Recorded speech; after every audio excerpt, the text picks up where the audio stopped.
Napakaganda yung kanta, no? I think that's one of the beautiful things about what we believe here at this church is that God has done something amazing.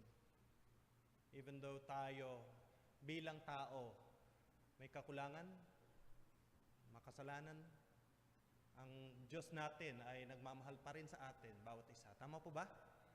Yes, all right. Well, tonight, alam ko yung iba dito ay nandito dahil nandito ang iyong mga anak. Sino po ba dito? May anak kayo dyan sa DBBS? Yes, 1, 2, 3, 4, 75. All right, good, very good. We're so glad you're here. We want you here. We are excited that you are here. But before we invite the kids up, meron po kaming gusto i-sharehan lang sa inyo konti. I want to talk to you about a mother. So kung kayo po ay nanay, ito po ay para sa iyo.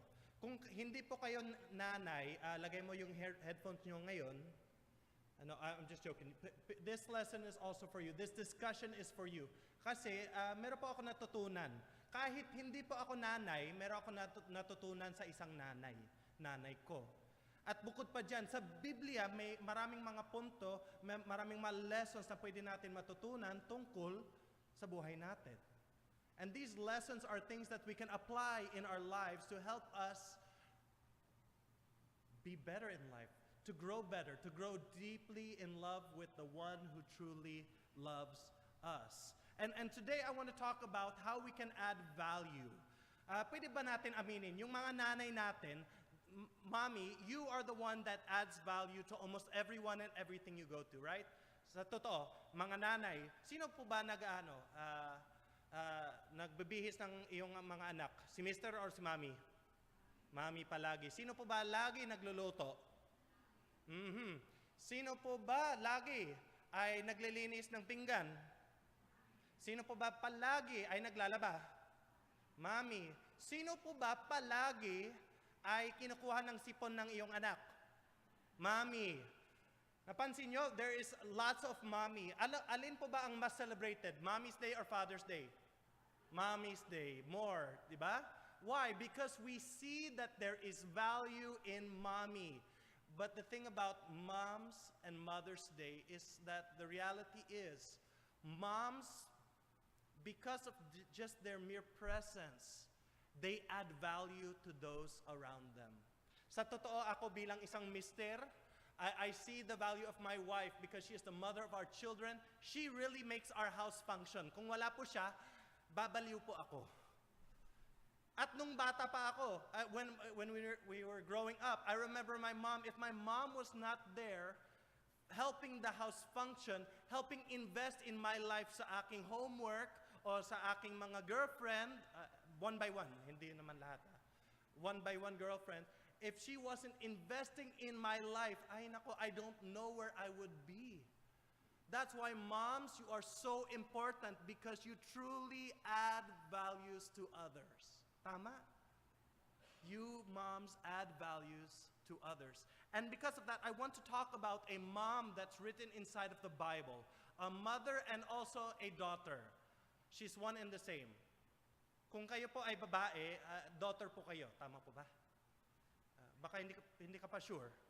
No, syempre, if you're a mother, syempre, you had to come at one point, you are a daughter of someone. So I want to talk about someone that was written in the Bible. But before we get to that, let me read to you a verse. I want to read you a verse in Matthew 22, verse 37, 38, and 39. Matthew 22, let me read it for you. It says, and Jesus replied, and this is Jesus, si Yesu Cristo mismo ay nagsalita po dito. Itong sinasabi niya, may nagtanong, ano ba ang mahalagang, what is important law or verse? What should we focus on? Sabi ni Jesus, you must love the Lord your God with all your heart, with all your soul, and with all your mind. And ito ang pinakamahalaga, sabi niya. And the second is also equally important, sabi niya po. It says, love your neighbor as yourself. We can say moms not only love their neighbor as themselves, but they also love their husband as themselves. And they love their children as themselves. Overall, mommies are loving, right? Hopefully you're loving. If you're not loving, ay nako, ano ba to? Of course, we are loving. Moms are loving, and they they exemplify true love. But the character we want to look in the Bible is we want to look at someone who has shown love, and we have some lessons that we want to get from it. It's in the Old Testament, the book of Ruth. In Ruth's Old Testament, it's Genesis, Exodus, Leviticus, Numbers, Deuteronomy, Joshua, Judges, Ruth. It is the 8th book in the Bible.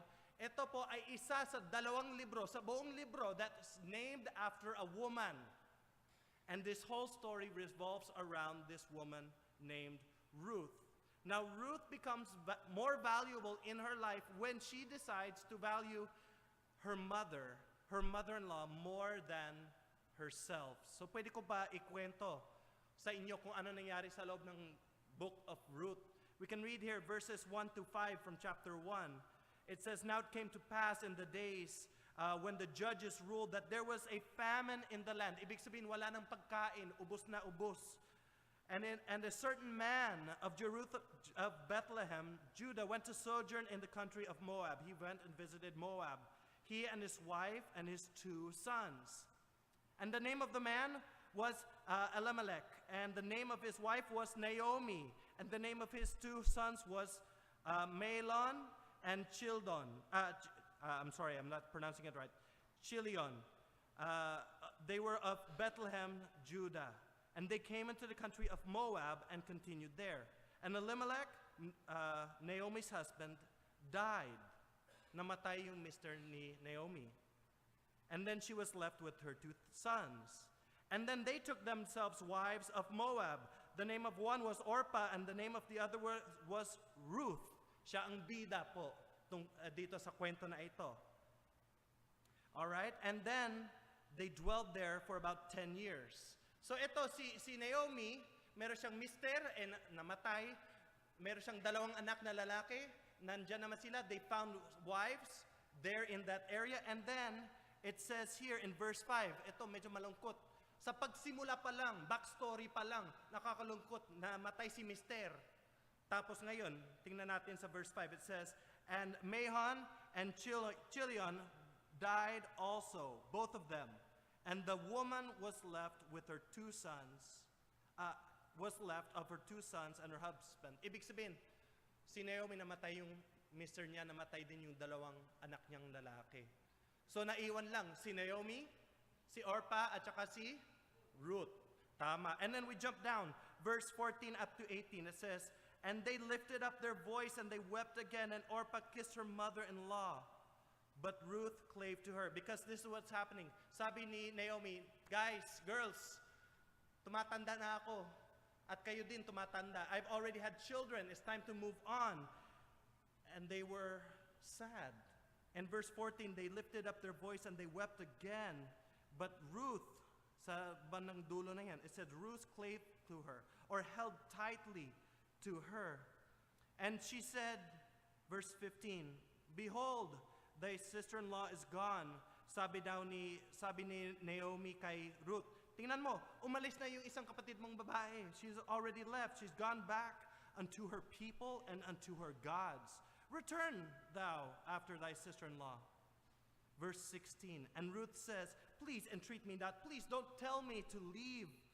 Sabi niya, "Or return from following after thee, for thou, wherever thou goest, I will go." Kung saan ka pupunta, diyan din ako susunod. "And wherever you lodge is where I will lodge. Thy people shall be my people, and thy God will be my God. Where thou diest, there I will die also." Ang ibig sabihin niya dito is, kahit saan ka pupunta, Ma'am Naomi, nanay, diyan din ako.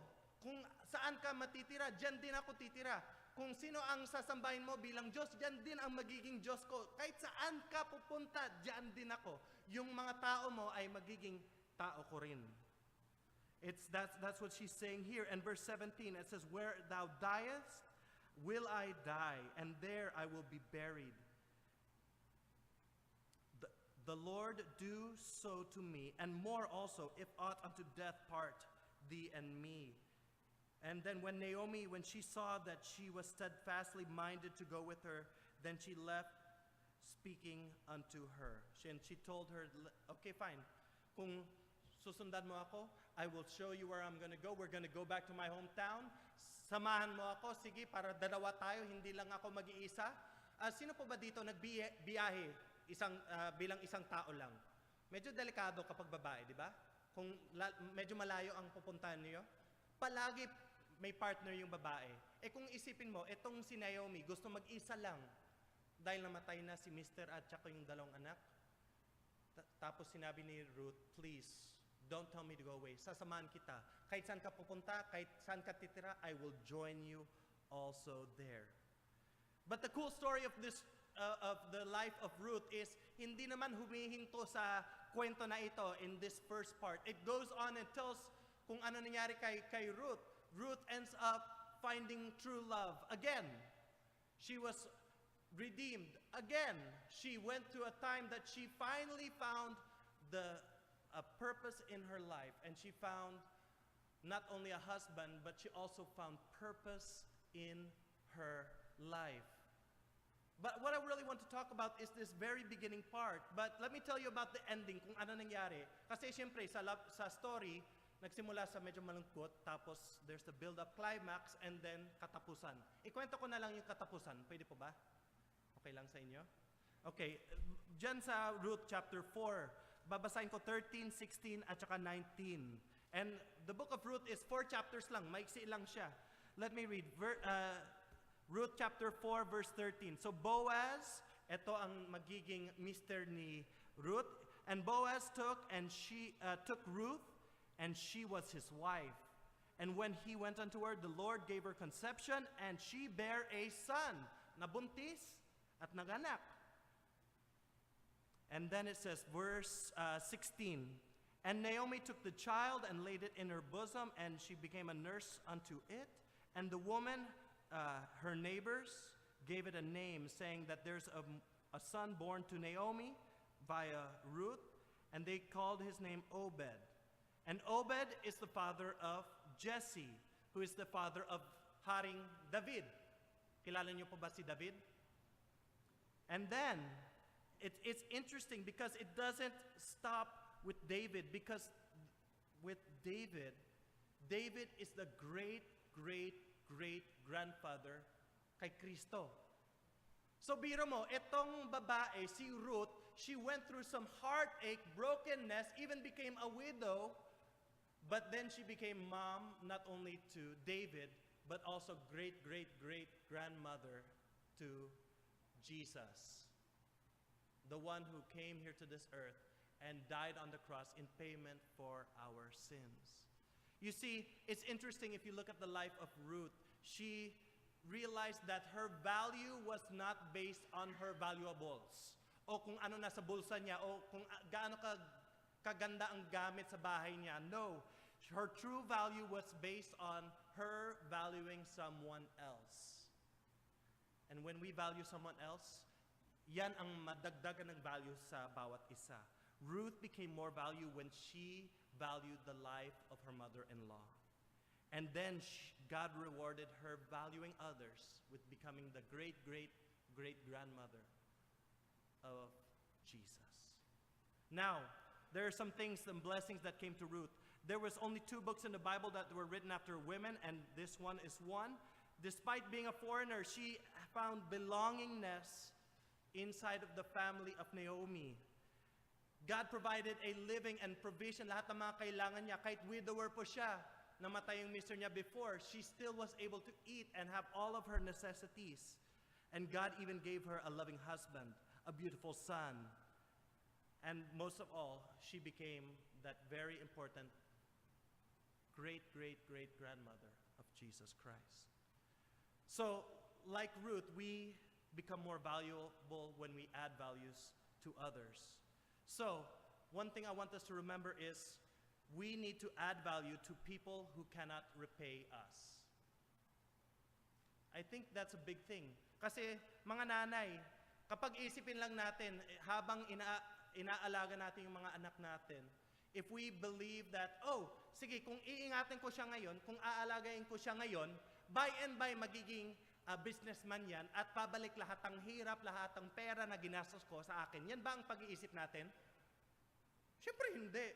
Siyempre may balak po tayo, may desire po tayo sa ating mga anak. But if we are looking at it as investment para may return, mali ang paningin. If we are simply looking at it as investing in someone who cannot repay us, which is true, our children cannot repay us. Acts chapter 20, verse 35 says this, and it says, "And I have been an example of how you can help those in need by working hard." You should remember the words of Jesus Christ. Ito ang sinabi ni Jesus. Sabi niya, it is more blessed to, give than it is to receive. It is more blessed to give than it is to receive. Siyempre, tuwang-tuwa po tayo kapag meron tayong tinatanggap, right? But it is far better when you give something.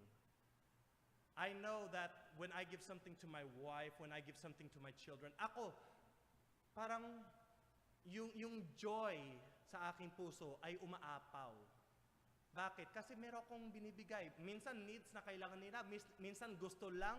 Pero ako, I get enjoyment out of giving, and that's what Jesus Christ is saying. It's good for us to give. Now, Ruth remained faithful and loyal to Naomi, even though she knew that Naomi could never give anything back.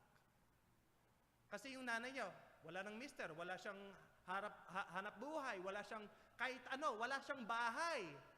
But Ruth said, I will still be faithful. I will still be part of your life, Naomi. Bakit? Because she was willing to add value to the life of Naomi. We should also add value to others, even if others do not. We should add value to others, even though others do not. Sa kwento naman, nakita natin kung ano nangyari sa dalawang anak niyang babae, di ba?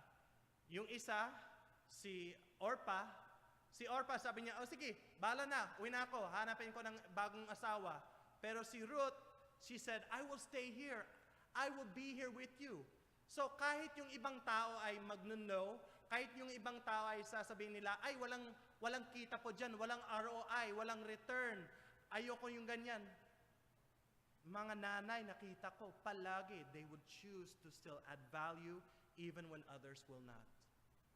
And I think lesson din yan sa bawat isa po dito. Regardless of your life situation, regardless of your education, regardless of our family situation, my friends, I would advise you from the Bible to add value to others even when other people will not. Add value to others. Another thing is we should add value to others by not giving up. I think mahalaga naman yan, di ba? Minsan mahirap, di ba? Sino pa ba dito? Within the last 1 month, 30 days, meron kayong dinaanan na mahirap na situation, yes? Yes? Sige, 1, 2, siyam lang tayo. Yung iba dito, sarap ang buhay. I know, all of us have gone through hard times. All of us have gone through some difficult times. But the thing is, when we go through those hard times, do we then begin to give up and stop adding value to others? No. Tuloy pa rin. Tsatsagain natin pa rin. Bakit? There is value in giving value to others. Ruth says, sabi niya, whether you die, wherever you die, I will die, and I will be buried there. Sabi niya, kahit ano, tutuloy ko to. Tsatsagain ko kahit gaano kahirap ang buhay natin. Why? Because Ruth wanted to add value to her mother-in-law. 1 Corinthians chapter 13 verse 7 is one of the famous verses in the Bible. Ang nakasulat po dyan is that love never gives up. Love never loses hope. Love is always hope. Love never loses faith. It is always hopeful. It endures for every circumstance. Wow. Ruth added to Naomi. But did you know that someone added value to us by never giving up? May mga tao sa buhay natin nagbibigay at nagbibigay at nagbibigay. Kahit gaano kahirap ang buhay nila, nagbibigay pa rin sila. I'm not just talking about the peso. Ang pinag-usapan natin dito is personal investment. And may mga tao na ganyan, tama? And I want to point out, it's not just people here, but there's also someone who is willing to never give up on you and me. Ito po si Yesu Cristo. Itong nakasulat po sa John 3:16, for God so loved the world. God so loved the world. Actually, pwede natin baguhin to. Pwede natin tanggalin yung world and pwede natin ilagay yung pangalan mo. For God so loved Jenny. God so loved Calvin. God so loved Mon. God so loved your name. Ipasok mo yung pangalan mo dun. And that He, God, gave His only begotten Son, that if we would only believe in Him, we should not perish, but have everlasting life. Why? Because God added value to us by never giving up, by even choosing to allow His Son to sacrifice Himself in punishment for our sins. Bakit kailangan pumunta sa krus si Jesus? Dahil sa ginawa niyang kasalanan? Nakasala po ba si Jesus? Hindi, kahit isang beses? Hindi. Banal po siya. Kahit aralin natin yung buong Biblia, wala tayong makikita na nakasala po si Yesu Cristo kahit isang beses po. And dahil dun, siya lamang ang pwedeng tanggapin yung punishment. Bakit? Kailangan isang banal, pure, holy person to take the punishment for our sins. Kasi sa Old Testament, ang ginagamit nila, mga hayop. Yung mga malinis na hayop, pangbayad sa kasalanan. Dumating sa New Testament, nakita natin si Jesus na ang binigay niya ang kanyang buhay para bayaran yung kasalanan natin. Bakit kaya kailangan bayaran ng buhay? Kasi nakasulat po sa Biblia is, ang kabayaran ng kasalanan ay kamatayan. Itong kamatayan ay bukod dito sa katawan. Mamatay po tayo lahat. Sino po ba dito may balak mabuhay na hindi ka mamatay? I think lahat po tayo, gusto natin, pero mangyayari po ba yan? May bagong stats na lumabas. 100% of people that are born before are guaranteed to die. 100% every time they will die. Which is nakakatawa, pero sa totoo, everybody will die one day. Everyone. Kahit ako, ang balak ko is abutin ko ng 100 years old. Yan ang balak ko. Nasa 33% pa lang ako, pero 100 ang target ko po. One day, I will die. And pagkatapos ng buhay na ito, nakasulat po sa Biblia, is haharapin ko ng Diyos. And ang Diyos ay magtatanong sa akin, at aalamin niya kung ako ay tinanggap ko yung anak niya o hindi. Kung tinanggap ko yung kaligtasan na ino-offeran ni Jesus. Kasi sa John 3:16 it says, not only that God loved the world that He gave His only Son, but it says, whoever believes in Him should not perish, should not die eternally, but have that everlasting life. Ito ang buhay na walang hanggang. Ito ang buhay sa langit po. Kasi pagkatapos ng buhay na ito, either pupunta po tayo sa langit or impyerno. Yan lang ang nakasulat po sa Biblia. Pasensya po, walang kagitnaan, walang waiting area, walang holding cell. Either mamatay po tayo at pupunta sa langit o impyerno. Wala nang iba. So ang tanong, alam mo ba kung saan ka pupunta? Pinag-isipan ba natin na ba yan? Hindi pa. Kapag hindi pa, why not isipin natin ngayon? Ano mangyayari kapag namatay po tayo ngayon? Kasi ang buhay natin ay sanglit lang. Lahat po tayo, may mga kaibigan po tayo na namatay na matanda na, di ba? Pero meron din tayong kilala ng bata ay namamatay din. Kapag napunta po tayo sa semeteryo, makikita naman natin ang kabaong na full size, pang bata, pang sanggol din. Hindi natin alam kung kailan po tayo mamatay.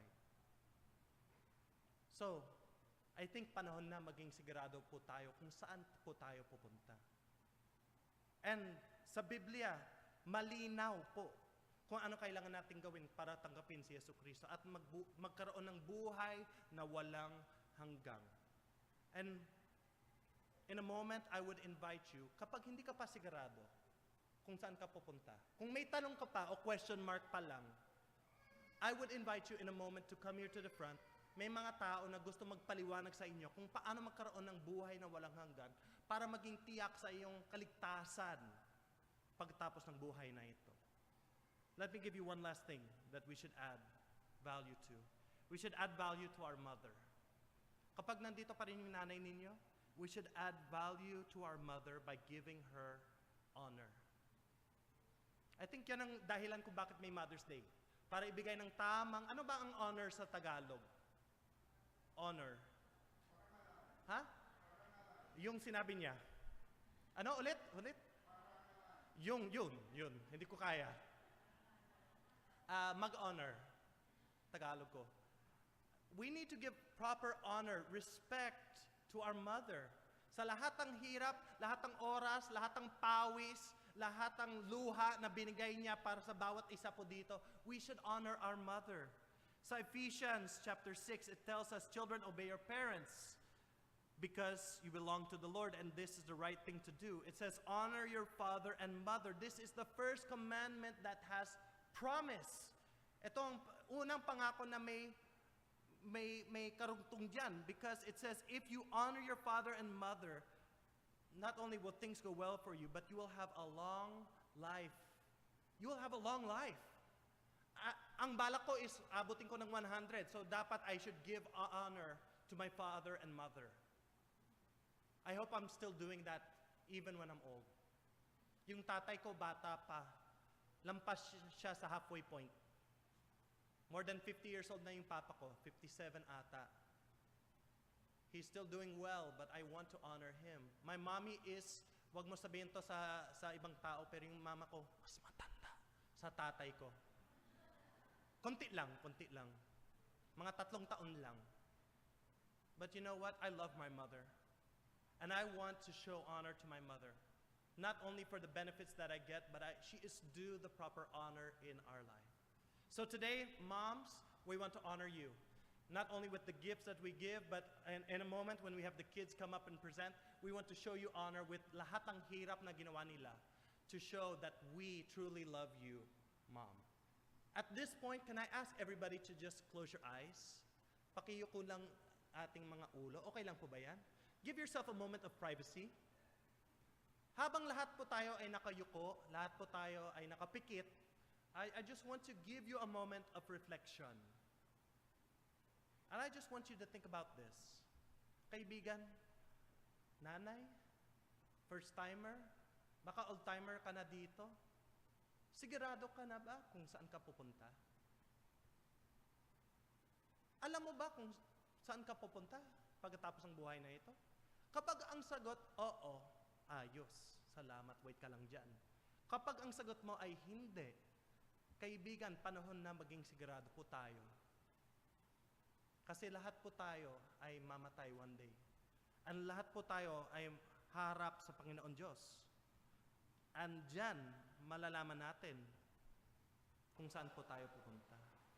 Sabi ng Biblia, pwede tayo maging tiyak. Pwede po tayo maging sigurado kung saan po tayo pupunta.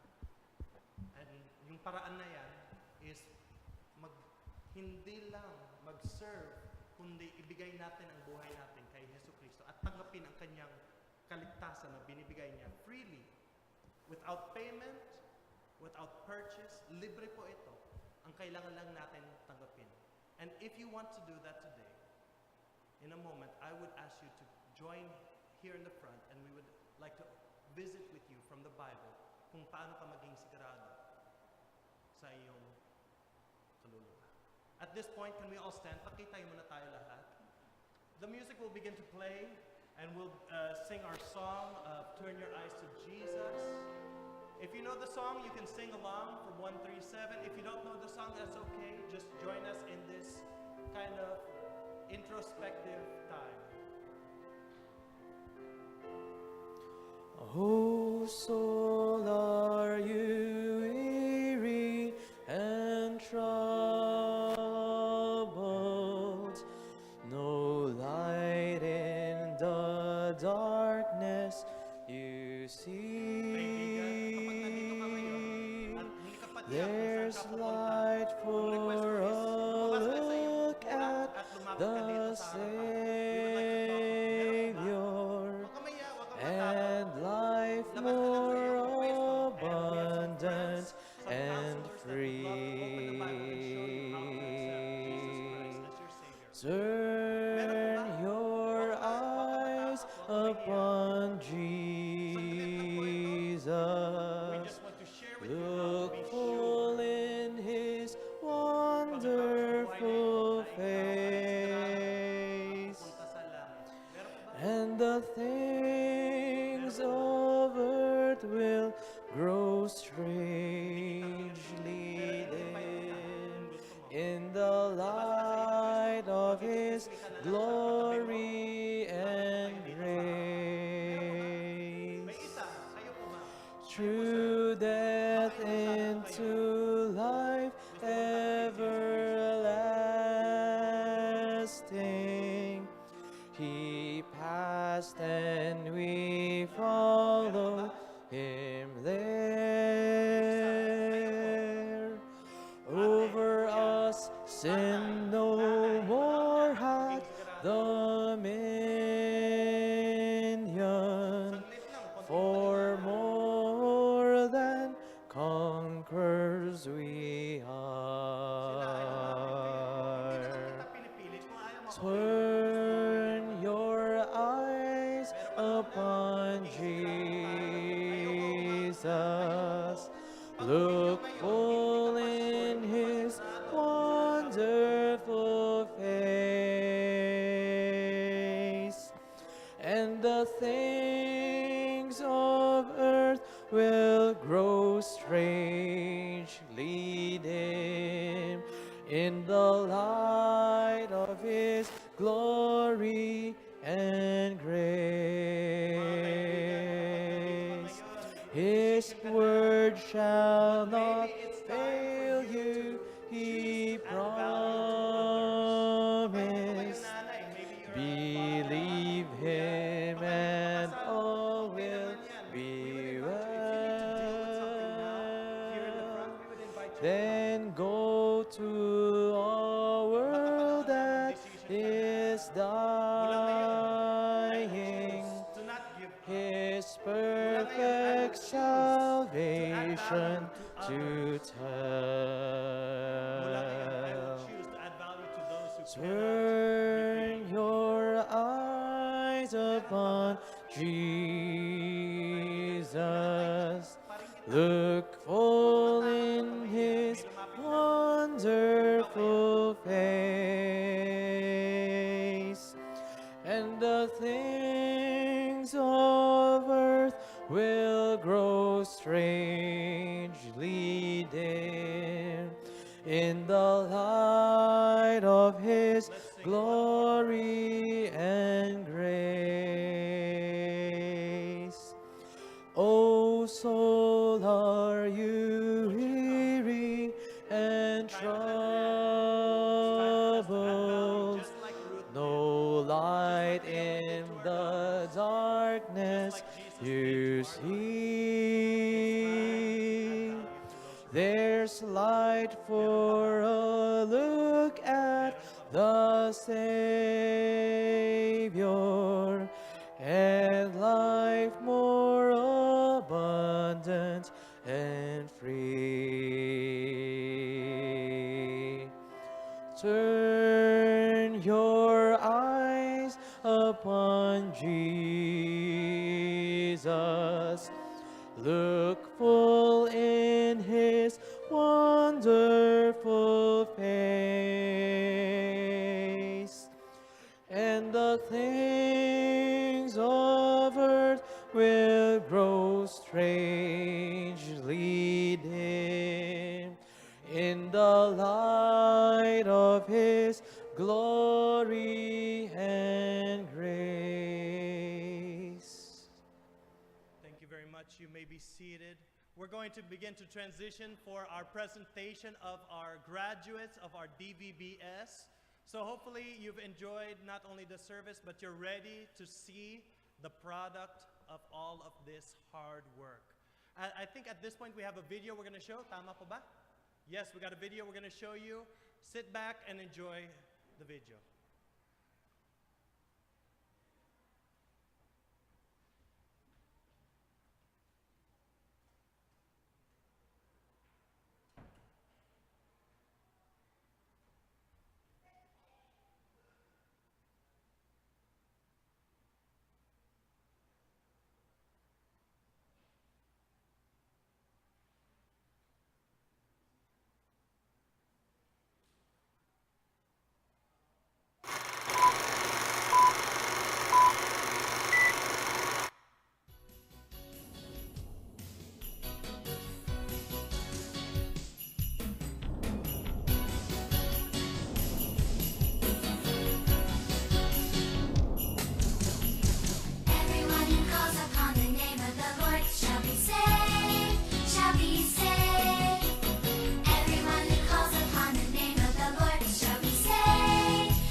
magandang hapon po sa inyong lahat. Ito po yung mga product po ng mga members po natin na deputation. Sorry po, hindi po sila missionary.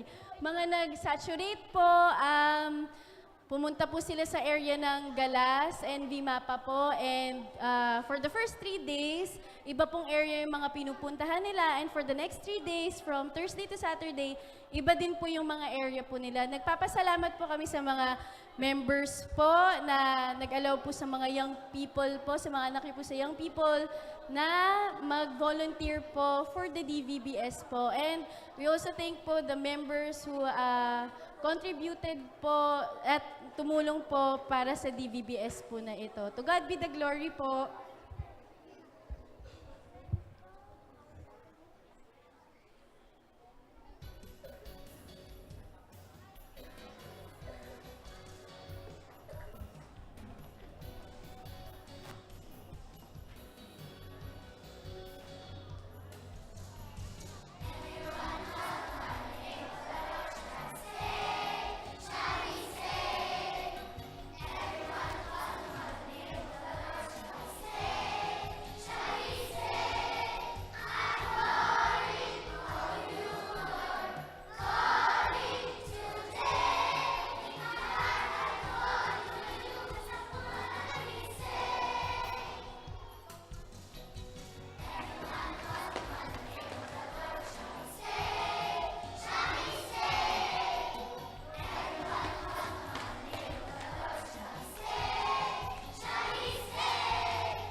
Levi. Levi.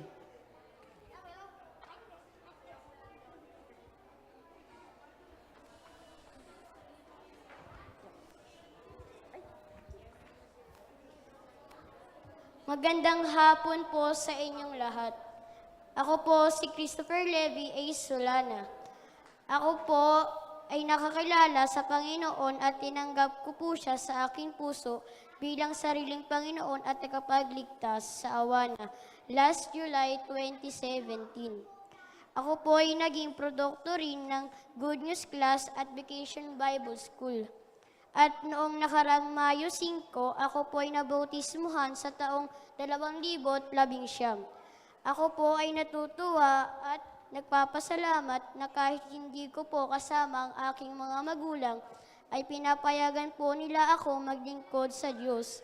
Sa katunayan po, ako po ay nakatulong sa naganap na Vacation Bible School at nakapagpahagi na rin po ako ng mga salita ng Diyos ngayon.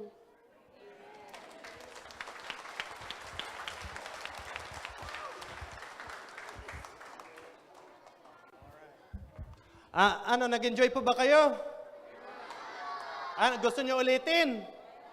Ulitin pa isa? Payag po ba kayo kung kantahin niyo yung kanta isa pang beses? Payag ba? Payag po ba kayo? Mahina. Ano kaya? Tuloy pa rin natin. Isa pang kanta. Yes? Pwede isa pang beses. One more time. Let's sing the song one more time. Para makita nila Mami. Alright, ready? Galingin nyo, ha? Alright, ready? Go for it.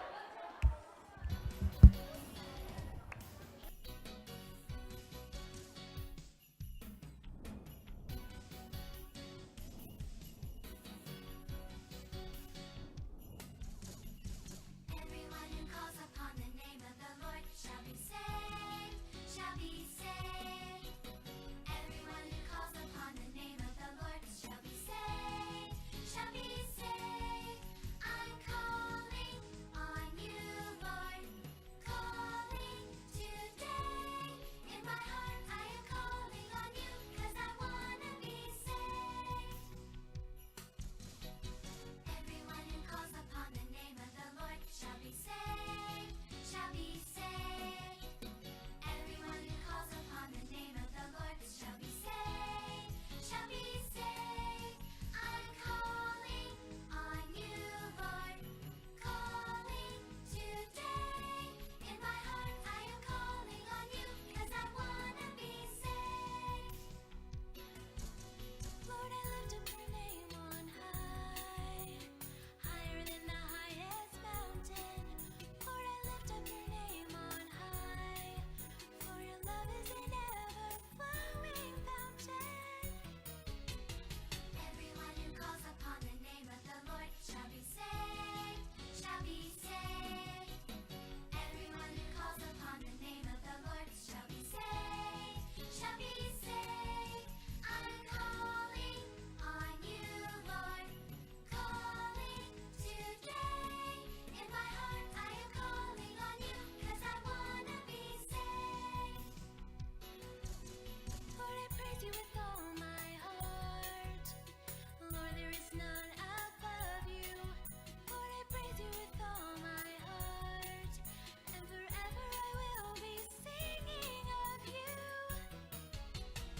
Everyone who calls upon the name of the Lord shall be saved, shall be saved. Everyone who calls upon the name of the Lord shall be saved, shall be saved. I'm calling on you, Lord, calling today. In my heart I am calling on you. In my heart I am calling on you. In my heart I am calling on you, 'cause I wanna be saved.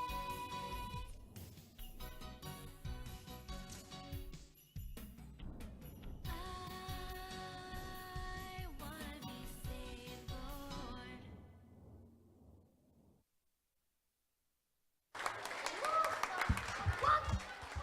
All right, we're going to move into a picture taking, but before we go into picture taking, we want to, pwede ba tayo mag-pray? Marunong ba kayo mag-pray? Okay, paano po ba ang itsura ng pray? Oh, yuko ng ulo, pikit ang mata. All right. Let's close in a word of prayer, and then for those of you that would like to stay for picture taking, we'll take pictures after. But for those of you that don't have children here, you will be dismissed after this. All right, let's pray.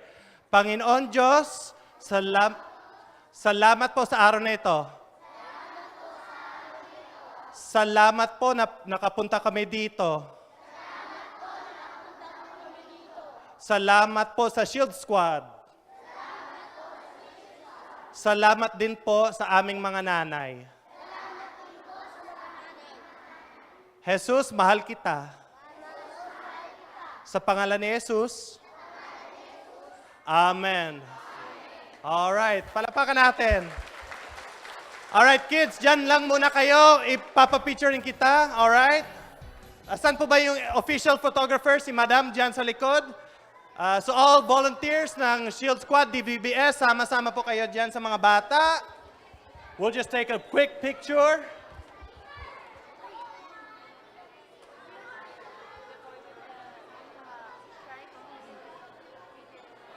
Yeah. Sige, open.